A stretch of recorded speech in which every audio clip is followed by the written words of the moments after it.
listening to Photofocus. This is the June 5th, 2012 edition, and I'm your host, Rich Harrington. And joining me this week is our co-host, Scott Bourne. Hey, how you doing, Rich? Good, good. So, Scott, a lot of big activity. You and I were both traveling this past week, and let's start with you. You went to the Google Plus Photographers Conference. Tell folks what they missed. Well, first of all, anything that Scott Kelby and company runs, you miss a lot because those guys run a conference like nobody else does. They really have it down. Now, I got to say, I was a little nonplussed about the Google Plus part, but the conference itself, the networking opportunities, the first night wine and cheese reception was probably the best part of the deal. There was some serious networking going on. I got to meet some really great people. People I admire that had not met yet. There was a lot of great conversation going on, and then the individual training that was going on during like the unconference on the last day. That was really cool because there were people just breaking into small groups, lots of stuff going on. But during the Google Plus part, I got to tell you, I'm still not convinced that Google Plus is for me because looking at the crowd, it was a lot of 20-something San Francisco hipsters, and that doesn't describe me at all. Well, I do find the Google Plus thing interesting. It's certainly, they're very aggressive at promoting followers and suggesting people to you. So, not that it's a social media scorecard, but I do find that I get exposed to a lot more people that I might not have stumbled across. It's always suggesting new folks, and the algorithms that they use to suggest folks are often relatively accurate. Of course, that's one of the things that often scares me about Google is just how good they are at taking my data and learning about me and suggesting things for me to meet and buy. And I install the Google app and it's like, oh, by the way, we're going to sync all your photos automatically to our servers, okay? And the last choice that you have to scroll down for is, no, please don't automatically back up my photos to your servers. Yeah, like it was a little scary to me when I noticed photos from my iPhone on my Google Plus account and I didn't put them there. Well, that you did put them there in that you suffered from okay-itis, because when you launched the app the first time, one of the things that it has in the many screens, and that's what I was referencing, is this pushing it up for you automatically. You have to turn it off. Like, it's there, but it's already on by default. And if you just go past that first screen, it's still there. Can I turn it off now? Yeah. How can I turn it off right this minute? As we both take out our iPhones. Yes, it is a little creepy that they're stalking you. So let's see here. You go to the Google Plus app, which we're both opening, and actually those of you listening at home, follow along. Launch your Google Plus app, and then under the settings, which they keep, of course, moving around. Oh, mine's now crashing. So let's see if it'll be stable. I'll have to sign in. And then you click the settings button, and you'll see that it has the auto upload. So I'll find that. Wait a minute. Where? Okay, settings. Is that the little gear thing? Yeah. Okay, let's see. It says instant upload. That's the one. Turn that one right off. All right, we've done it. And those of you at home, instant upload is instantly give away all my photos. So. Yeah, it's.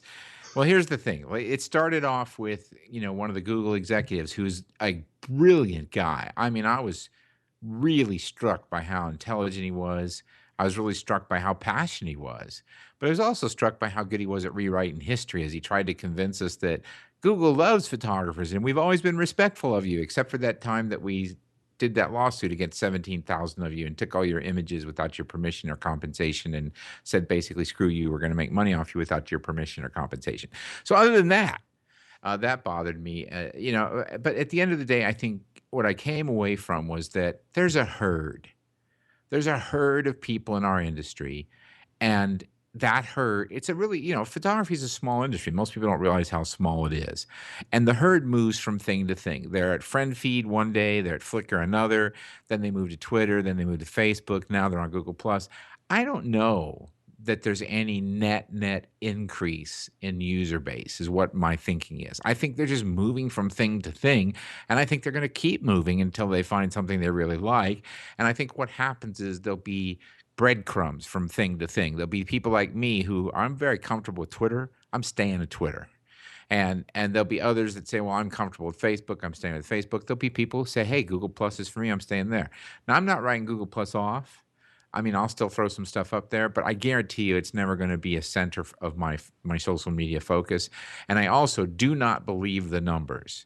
I love Trey Ratcliffe. I consider him a friend. I think he considers me a friend. He's got, like, 2,000,000 followers, yet when he posts a link out of his Google Plus account, not that much happens. I have 121,000 followers by comparison on Twitter. When I post a link, I break a website. Well, see, here's the thing: the all of these have different benefits and goals. Twitter is very much my private news feed, and that's what so many people use it for. It's the people they care about most, and Twitter people love to share. They see something good, they push it out to everybody else. Google, on the other hand, a Twitter people will retweet, they'll republish it. All of a sudden, it has a tendency to allow good things to go viral and people find it. On Google Plus, you like something, you click a little +1 button, and it's like, oh, you like that. It's like keeping score and adding up. And that's great. It's kind of like Facebook likes, but it doesn't actually lead to anything because on Twitter, you like something and you retweet it. All you people who are following you now see it. Everyone else, it's like, oh, it appears as a little text link in the middle of your page that you liked something. It's much harder to go ahead and republish. And so Twitter, I think, has a good syndication. On the other hand, I do think Google has done a nice job of making photos look good online with the presentation. Really clean app, really nice layout, good galleries. And I think the difference there for a lot of folks is, Scott, you and I come from a generation that believes in having your own website, while a lot of the folks that were probably at the conference and that you encountered don't necessarily feel like they need their own personal website. They just want to put their images into the collective stream and let them be Yeah. stumbled across. And this is the difference in folks who build their own portfolios using technology like SmugMug and people who decide to put all their portfolios on sites like Google Plus or maybe say 500 pixels. There's just a different approach to how people sort of embrace things. Yeah, I'm sure that this is gonna be a great service for a lot of people. I'm glad I went because sometimes you need to go to one of these things to find out if it's right for you. I came away feeling like it wasn't right for me, and I'm glad to have that information. Again, I'm not gonna abandon it completely, but I'm not gonna spend a lot of time on it. I like Twitter, that's where I'm gonna stay. I'm a little creeped out, like you say. I mean, Dr. Eric Schmidt from Google once said, "If you don't want us stealing it or making money from it, don't put it online." So, he basically put it right out there, and people are stupid enough to do it. I mean, that's up to them. But I look for the young people in particular. I can see the attraction of this. Good on you. I hope you enjoy it. But for me, it's just another place where a bunch of people without authority, without any real accountability, can come say anything they want, and it doesn't really matter. And so, Well, I, I let's focus on some positives. What are some folks that you met at the conference, or maybe some people you saw speak that you hadn't met before, or any great photographers that you were exposed to for the first time? No, that part of the conference was stupendous, don't get me wrong. The Okay. stuff that didn't have anything to do with Google Plus was excellent. I mean, I got to meet Lindsay Adler, who's a tremendous photographer at the young age of 26. She's a star in the fashion world. Got to meet Peter Hurley. He's a rising star in the headshot business. I got to run into old friends like my buddy Frederick Van Johnson. I got to be with some of my sponsors. I mean, a lot of our sponsors were there. Viewbug was there. Of course, Kelby Media was there. Borrow Lenses was there, and SmugMug was there. So, that was good. I mean, I loved all that part of it. I loved hanging out with anytime there's photographers around, I like that. The networking stuff I loved. It was just the stuff specific to Google Plus I didn't find particularly valuable because I just don't find Google Plus particularly valuable. That's why I needed to Sure. go was to make a decision. And Was there anything you think that Twitter should appropriate for their service? There had to be something about Google Plus you liked. well, what I'd like to see Twitter do is adopt the photo part of Google Plus with a terms of service that doesn't rape the owner. And then I think Twitter would be really perfect for photographers. But, I don't think it's going to happen anytime soon. And none of these things are perfect. Twitter's not perfect. Facebook's not perfect. Google Plus is not perfect. I do want to reiterate that the conference itself was extraordinarily well run, just like a Photoshop World or anything else that we've been to that Kelby does. It couldn't have been better. I mean, these guys organized this on very short notice, did a great job, had a great lineup. I got to be with all my friends. None of that was bad. It was just that the main reason I went was to decide whether or not I thought Google Plus was something I wanted my company to invest in heavily, and I came away with the decision that we don't. All right. Well, let's shift gears just a little bit, and in just a second, we'll talk about our sponsors. But you mentioned Photoshop World. I'm excited to announce that I'm actually going to be speaking at the next one, and it's in your backyard in Las Vegas. So I'll be coming out that way in September, and be looking forward to seeing you there as well, I assume. Yeah, I mean, last I heard, Scott wanted me to speak. We'll wait and see. I have not received the official envelope inviting me, but last I heard, I might be on the docket. I have had the privilege of being on the faculty for the last 2 years, and it was a privilege and it was great. But even if I'm not asked to speak, I'll be hanging around. Good. And make sure you guys head on over to photoshopworld.com. They're just starting to update the website with the conferences and the sessions that should be rolling out in the next few days. Now, Scott, tell us about some of the great sponsors who actually let us bring the podcast and the website to everyone out there.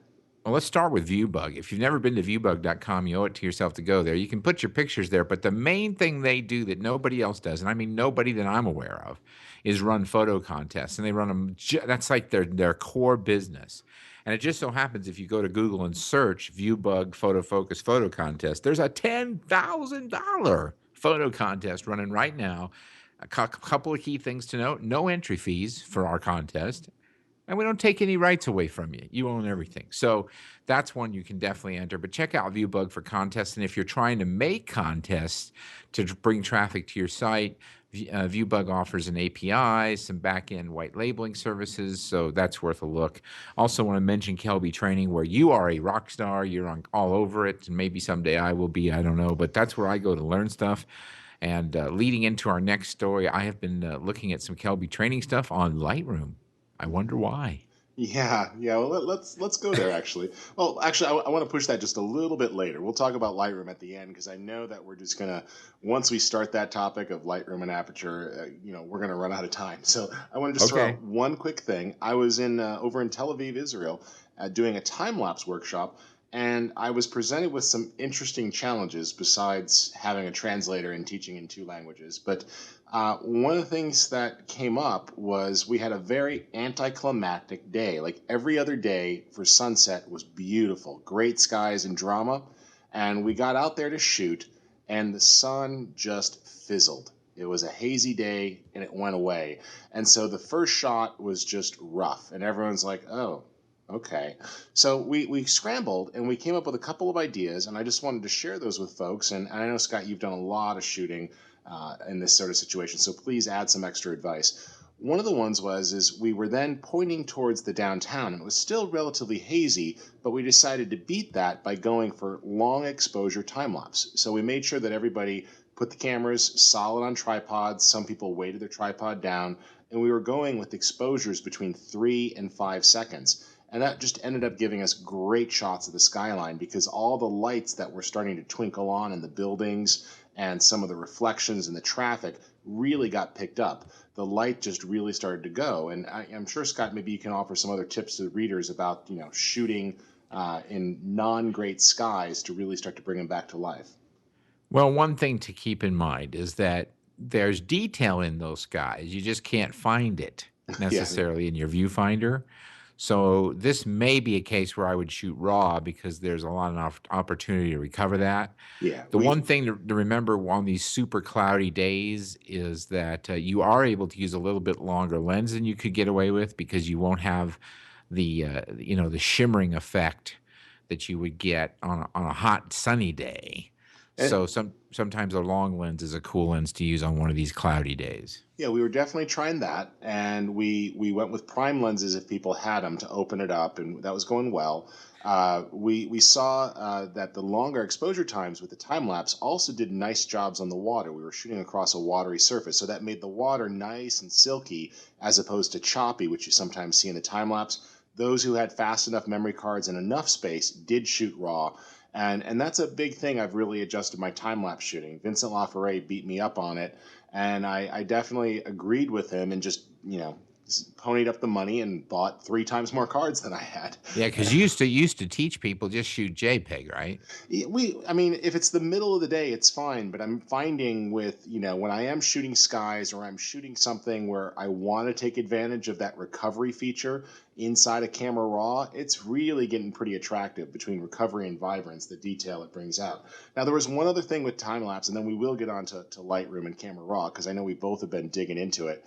Um, We then, after shooting the skyline for about an hour, there's only so many times you could shoot a skyline. We got creative and we sort of wandered off to this little street market area, and everyone was having a hard time. It wasn't really big or dramatic. And I took some advice you had given me once, and that was go tight and to just start looking for the little details. And we started looking for abstracts. So we started finding things like fountains where the light was bouncing off the wall, candle flames at a table. And I was amazed. We were doing some great time lapse on just ordinary things like reflections in a water park, or the candle flame on a dinner table, people passing with long shadows through the courtyard. And it was interesting. It was really the first time that I tried doing abstract time lapse with a group. I've done some on my own, but I just always think that way. But I was able to see that more people, once they let go of it, they were starting to get some great shots. Initially, they're like, oh, I don't think anything's really happening. And then they stopped after the first shot, played it back in camera, sort of like a movie with quick flip through. Like, oh, that's kind of interesting. So I just wanted to point that out to folks to maybe think a little differently. And you're great at abstract, Scott. Some of yours, some of your abstracts really stand out to me. Do you have any advice to folks to sometimes look for the little details? Yeah, look for I got these little exercises I do. Look for angles, circles, shapes, and colors. Angles, circles, shapes, and colors, and then I try to, that's where the really long lenses come in. You can see some scene, and then that you use a really long lens, and it isolates just this little patch of it, and all of a sudden that is cool. So that's something I do. But I will tell you this, the one thing about shooting time lapse, particularly on days that are quote unquote bad weather, sometimes these can yield you the best time lapses of your life. You know why?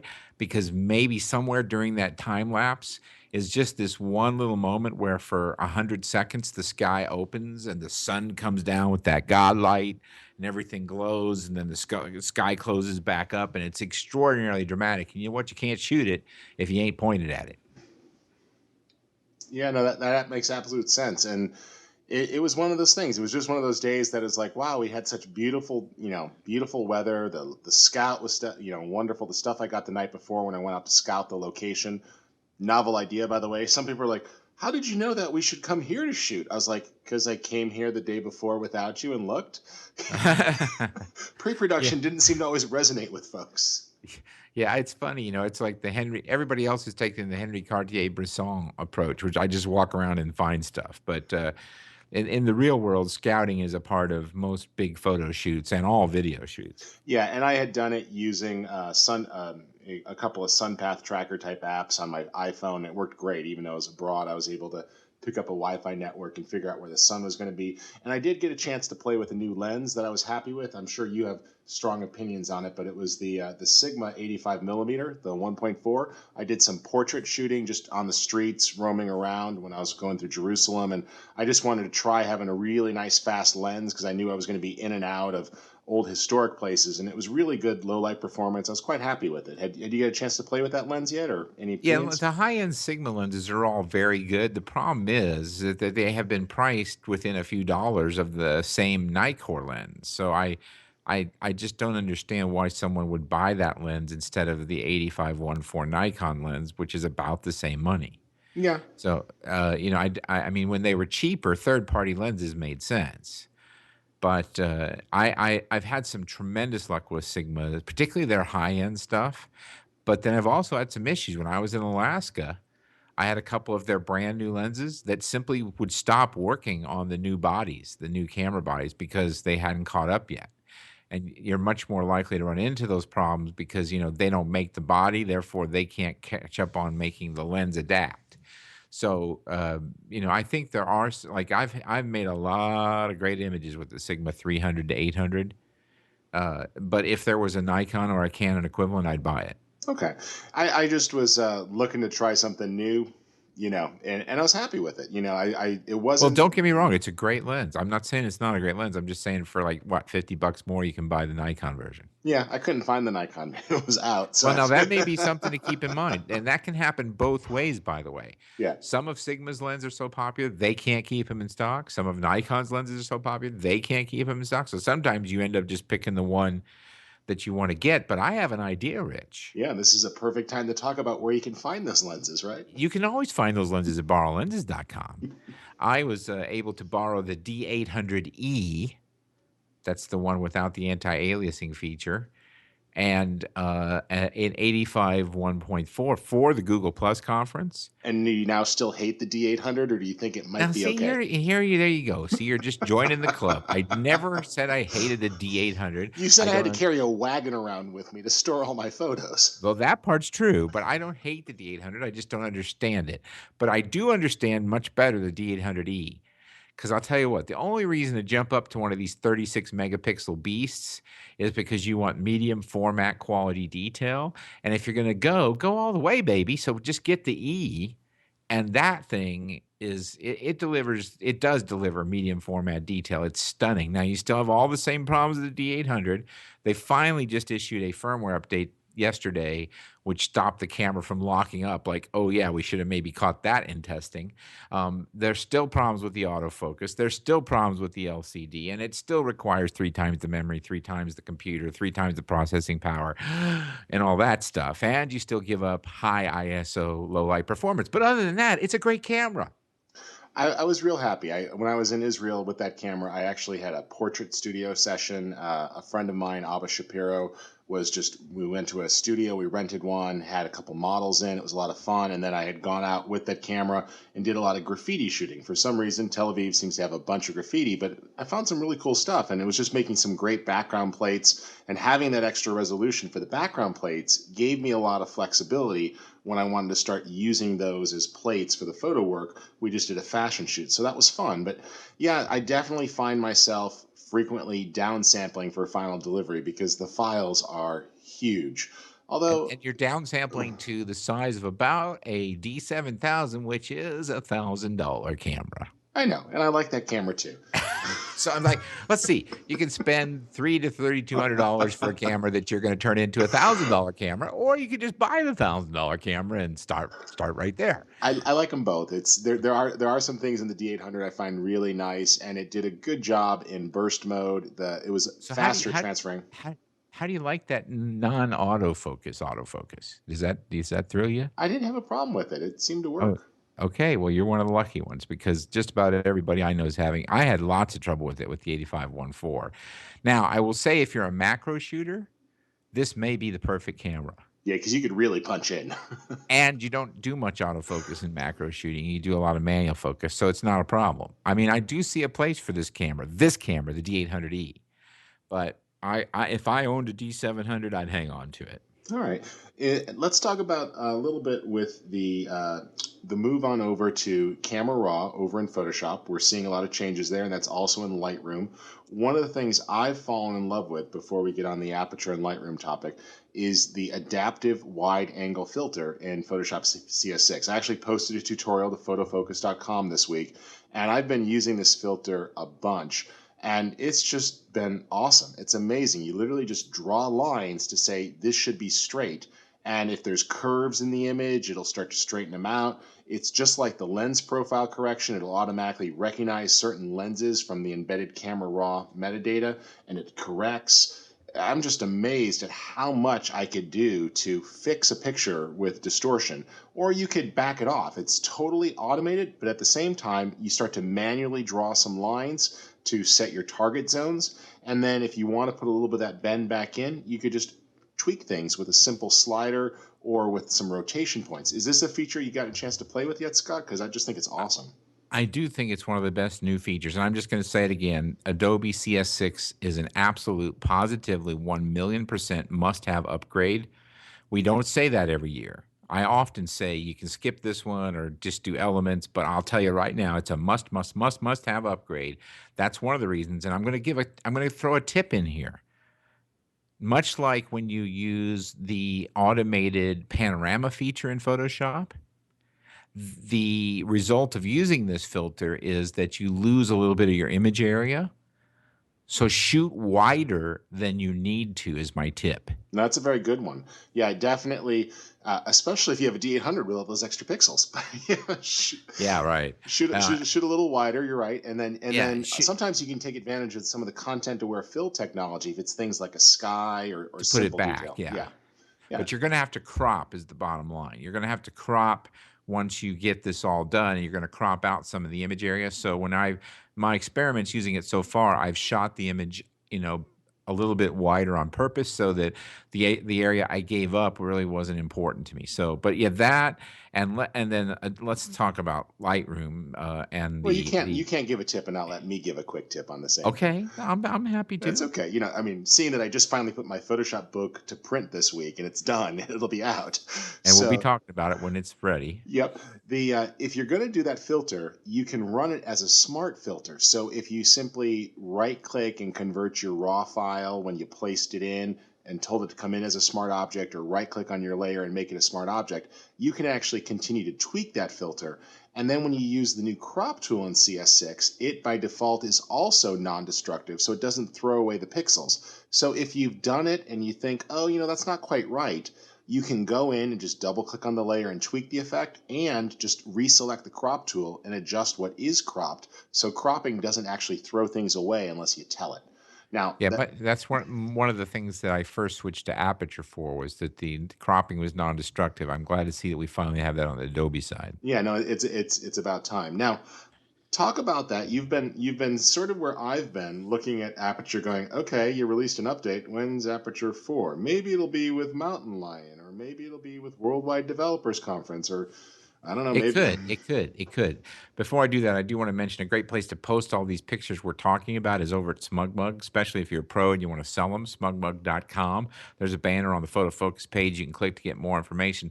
Also, unbelievable video hosting. I still think it's like if you're using Vimeo or YouTube, try this because I think you're going to like the quality much, much, much, much, much better. It's amazing.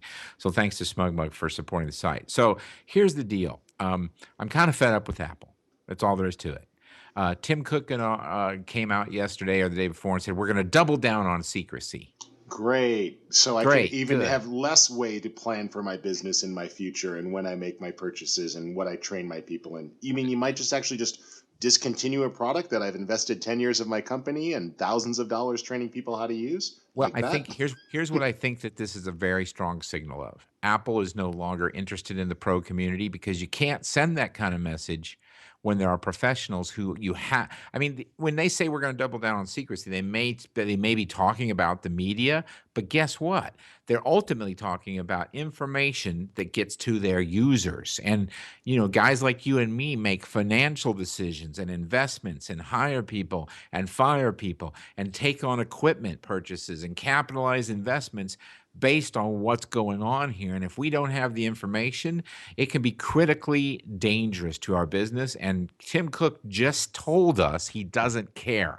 So what that really means to me is Apple's decided it's just going to be a mobile apps consumer company. And that probably makes sense financially. I mean, look at their stock. It's through the roof. They've got more money in the bank than God. They've even got more money in the bank than Mitt Romney has in Swiss bank accounts. I mean, they've got a lot of money, and Bada bing. I'm just telling you that this may be a great business decision, but it's a horrible decision for those of us in the pro apps community. We saw the Final Cut Pro debacle; they destroyed that and turned it into iMovie on steroids. I think Aperture's next, and I can't gamble my company on the future of a product for which I don't even know there's a future. I really thought confidently 2 or 3 months ago that we'd be talking about Aperture 4 now, and I've spent 5 years getting my ass kicked because I use Aperture, and everybody's saying, "Oh, you shouldn't be using Aperture, you should be using Lightroom," and I've defended Apple at every turn. Well, I that's one of the ways you and I actually met, because it's like Yeah, you, me, Derek Story, and Joe Lanashki are like the only four people who've ever bothered to produce training on Aperture and right. actually say, no, I really do use Aperture. No, But really, but I but do. but the thing is, I'm done, and here's why.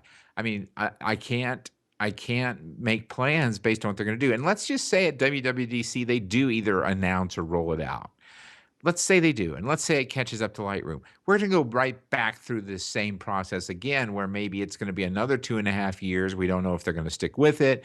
We know that the camera raw updates won't come as fast. And here's the big thing for me: for years and years and years, because people started with ACR, they always would say that ACR was superior to Aperture and raw conversions, and I would say, no, no, no, it isn't. It's just different. It's like An apple and an orange are both pieces of fruit. They're just different. One may be preferable to you, one may be preferable to me. I really, in my heart, believed that, the Aperture one was just fine for what I do, and Yeah. there was really no advantage to using the Adobe one. I, However, I agreed with you. I mean, I would use that, and it had a good, good debayering. It did a nice job of cleaning it up. I found Aperture to be very fast and reliable. I really like its publishing options. That was all great, but but as of the latest ACR, it's pretty that's awesome. no longer true on any level. Let's just make this perfectly clear, especially working with the new cameras.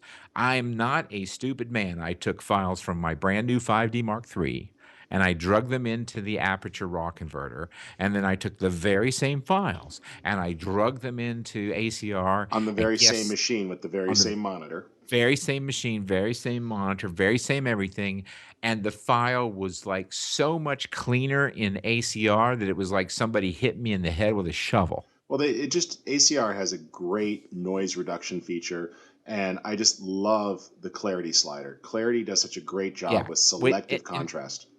fact, in ACR, I can now do, based on some tests I've done just today, 95% of my post work. Yeah, I I don't even need to leave ACR to I mean, I don't need Photoshop for 95% of what I do because I can do it in ACR. The new clarity slider is the coolest thing ever. And when combined with the new, way that they handle doing the shadows and the highlights and things like, we've already talked about, it's clearly a superior decoder.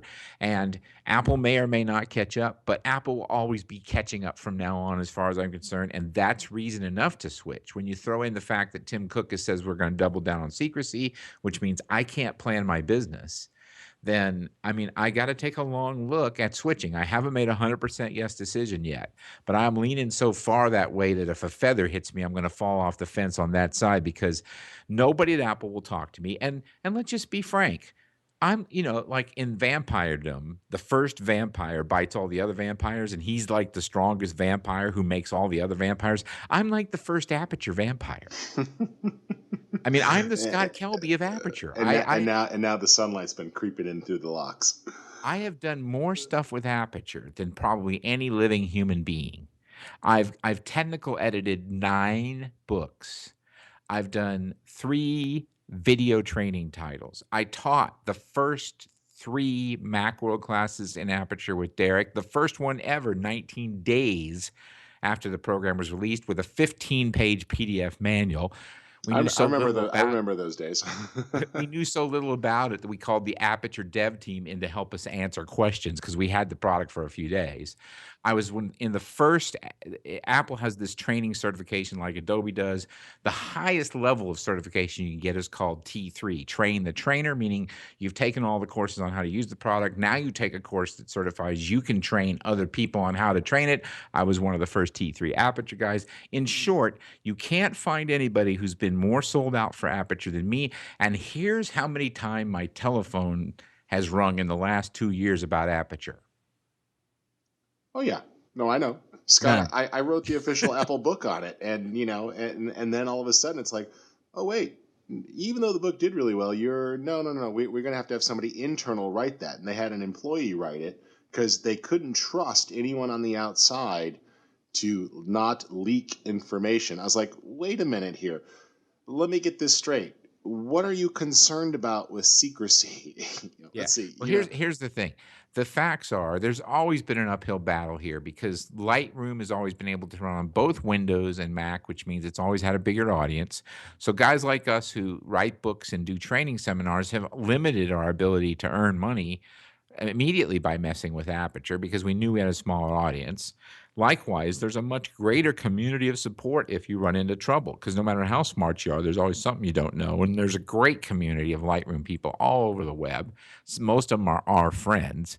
And so it's just like I'm looking at that the things that have held me back, and I'll discuss those, are the lack of managed libraries primarily Well, and let me explain that the to the vault. audience. Yeah. So the Aperture has a really nice system of a managed library. So as you import, it keeps your folders organized for you. It also has a great ability to automatically back up that collection to another drive, making it very easy. And this sort of let's organize it for you, let's have a master library has never been Adobe's approach. They don't do it with Premiere, they don't do it with any of their apps. They have media management tools built within so you can collect something or you can all copy everything to a drive. But they've always taken this approach of it's your stuff and we're going to respect how you organize it on your hard drive. Well, love it or hate it, I'm sort of there with you. I don't do a managed library in Aperture because I got so used to jumping over to Photoshop for certain things from Aperture that I decided not to keep it in a managed library. But it is a very attractive feature because especially with someone who shoots a lot of photos like you do and some of our listeners, there is something nice about saying, okay, keep it all organized. Just like how I use iTunes to manage a library. It's the same idea. It sets up the folder structures, it builds a database, it makes it very fast to find things, and it keeps it all organized for you and then can automate that backup. Well, Lightroom hasn't taken that approach, and I could certainly see that that could be a bit of a sticking point. Although I'm going to continue to explore with you some manual ways. Lightroom does have, as does Bridge, some automated tools to Yeah, import, yeah. and you could target a particular drive. So I think we could roll our own solution. It's just going to take a little bit, but it sort of depends on what you're looking for. I've always said that in the past, I felt that Aperture and Lightroom were about equal up to about a year and a half ago with capabilities as far as processing images, and I thought that Aperture was easier to organize and had better publishing tools. I still think Aperture has better publishing tools for creating books and things. Lightroom's starting to catch up. The new blurb books that they did are pretty nice, and they're starting to support third-party things. I still think Apple has a good lead there. They really put a lot of effort into their book publishing and those things. But I do think that when it comes down to just the quality of the image, between Lightroom or Photoshop, having the ability to do lens correction and wide angle correction and all the non-destructive adjustments that they have, the filter system inside of Aperture sucks. It's like, Can I get a word in here? oh, sure, you were talking nonstop. Go right ahead, sir. Well, I just because it's only because I have Alzheimer's and I don't want to forget. That's the reason for the managed library system, is that I'm a tick away from Alzheimer's. So, what I think our solution is going to be, Rich, and I just discussed this with some people at Adobe today, is we will set an import preset up. And it will just target where it goes, Yeah, and we'll sort of make our own managed library because we'll create a space on the hard drive and we'll set an import preset that we could even run an automator script for since we're on Macs that would just, put a card in and boom, it automatically goes through this same process that sort of emulates what would have happened in Aperture and make sure that it ends up in the place we want it to. The only bugaboo is that when you do a remote job, like you're out with a laptop, you got to then create another script that's going to move it over. But what do you think of that? yeah, I think that's got possibilities. And the Automator app on the Mac is really good. Hopefully, that'll continue and not get discontinued with future versions at doing those scripts in sort of a visual way. So I think there's a way to make it work, and it's tough. It's like I'm willing to adjust a little bit for my workflow for ingest if the post processing is going to be faster, easier, and give me better results. I've got a lot of pictures just sitting here waiting for some additional organization. I've got the last year, I've really fallen behind because it's been such a crazy year. And I got a lot of pictures backed up, but I haven't done all my cataloging yet, and I haven't done all my processing. So I'm looking forward to this thing. I think I'm going to jump into Lightroom this summer, and you and I will be right there with it. So this is an ongoing story we'll share with folks. We'll as we figure things out, I'm sure we'll be producing some training on this and some articles over at Photofocus. But Yep. this is definitely an area to keep an eye on because you nailed it. I don't want to bash Apple because I still love a lot of their products and I love my iOS devices. I just wish that I had more choices and that I could count on things. I must say, I like the transparency that I'm seeing from Adobe and, letting people know what's coming with their products and the timelines that we're looking at. And it just seems to be moving in the right direction. And the technology that the Photoshop team, and keep in mind, the Photoshop, the Lightroom team, they share a lot of same technology. the camera raw stuff is just amazing. And the fact that Adobe just purchased Iridos for the speed grade acquisition, this is a company that a lot of people don't know stuff about. Iridos has a bunch of color technology that's been used in the film industry, very high-end workflow. The LUT technology that just showed up in Photoshop for the lookup tables. We'll talk more about this on a future episode, but if you haven't explored the lookup table feature inside of Photoshop, this is amazing. It allows you to create color tables that will assign and do creative toning of images, and it works across images because it literally says, oh, this red becomes this color, this shade becomes this color. And so no matter what image you apply that lookup to, you will get a consistent color grade to images shot under different days and different locations. And it's just the way the film industry's worked for a long time. And it's amazing that this is starting to come in to Photoshop and other places. And the amount of money that Adobe is putting into color science, which is a geeky topic, but they're just buying stuff left and right and hiring. They're being pretty hardcore about pushing this stuff to the future. Well, I have an idea. You and I have a slew of books between us. So here's what I want to do. I want to challenge our audience to help us out. In our audience, there are probably some Lightroom wizards. So in the next week, send to photofocusatme.com with the subject Lightroom workflow. Send us your import and file management workflow ideas. The one that has the best, we'll send you a slew of our books for free. Yeah, and maybe we can have them on as a guest to talk about You their never, workflow. yeah. If we really like it and they're really smart, we'll bring them on as a guest. So help us out here, and we'll share these results with the rest of the community because I get the feeling, based on the feedback I got from my article yesterday, which got picked up by the national news media, that a lot of people have just been waiting to make this switch too, and are wondering about these very same things. And if these things get sorted out, they'll come. Now, believe me, no, this really pains me. I mean, I know Aperture backwards and forwards. I can do anything that you need done in Aperture without even thinking about it.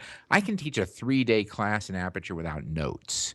I have 480,000 images in Aperture. You So can, this isn't a light decision. yeah, you can bet this is not something I'm doing, happily. I've been And using it since the first version. I've got my entire libraries in it right now. I'm a little yeah, overwhelmed by the thought of change. yeah. Well, Photographers don't what I'm exactly gonna do is like change. I'm gonna leave the originals in Aperture. And by the way, for those of you who are worried, if you do that, that's just in a package. It's just the same as like that little hard disk icon on your desktop. You can open that and see it and find all those real files, all the CR2 files or the NEF files or whatever.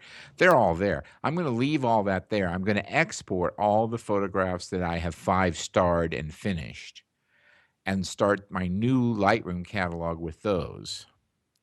And then all new stuff from here on out will go into the new Lightroom catalog as well once I have this workflow figured out, which we're going to have our audience help me figure out. So that's kind of how I'm going to do it. I'm not going to, take Aperture off my computer or anything. I paid for it. So I've got it sitting there, and I'm going to use it to house all those images. And then if I need to go back deep into my library, I can move a master file out of there onto the desktop and into Lightroom, and away we go. So I think this is going to be a pretty hot topic. I think there's some other hot topics coming up pretty soon because we will have WWDC, and we'll find out, if what Apple's future is going to be, which could impact people. And there's even talk of some longtime Mac users, Rich, switching to Windows. I am not one of those people. If I were to touch, HP Z1 showed up today. It's the I'm happy. iMac version. I'm I'm gonna happy for you, but like a I'm gonna make you touch the keyboard next time I see it. no, like a vampire exposed to the daylight, I'm sure I would turn to dust if I were to touch a Windows machine. But I know many people are thinking this way, and I don't think Apple really cares because I think Apple's new strategy is thus. The big machines are gone. Probably not too long from now, the iMacs are gone. And, the laptop is the new desktop, the iPad is the new laptop, and the iPhone is the new iPad. And that's that.